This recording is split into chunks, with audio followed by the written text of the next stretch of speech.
David, have you any sense of what the impact of the school has been on other sectors of education, especially public schools and districts? Or successes you're having driving change in other sectors as well? Yeah, well, no question, it's having its impact.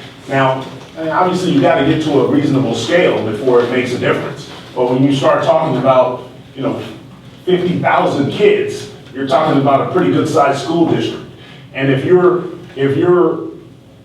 sending every single one of your kids to college, that makes everybody else, all the public schools, sit around and have to say, okay, look, maybe we need to reevaluate what we're doing. Maybe we need to, figure out if we can learn something from each other. And I think San Antonio has been a very good place for that, especially in these last couple of years with all these charter schools coming in. I think the public schools have been amazing. There's been great dialogue. I think that the schools have worked together. I mean, unlike in Austin, I think Austin's had their challenges. And for various reasons, they politicized a lot of the issues between the charter schools and the public schools. But they're both there to do the same thing, but it boils down to money, right? You see a kid leaving your school, you think there's dollar signs leaving my school. So I think the dialogue has to stay open, and we have to get to charter schools I don't think are the answer, but I think they certainly are part of the answer.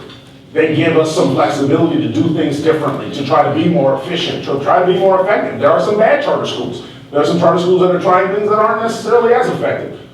But, well, then obviously we need to, figure that out and move forward. But certainly I think we're part of the solution. I think we do a lot of things right, and hopefully that can be something that public schools can really learn from, and maybe we can educate these kids for, less than we do, and we can do a better job educating these kids for what we're doing. So yes, I think we're challenging public schools to a certain extent, in a good way, but I think we need to continue to build it to a scale that can really put pressure on the public schools to make those kind of changes that they need to make. When you're too small, you just don't have that voice. But I think we're getting there. We're doing a phenomenal job of growing, and our results are ridiculous. So yes, I think it's starting to cross that border of making a bigger difference, which is what we want.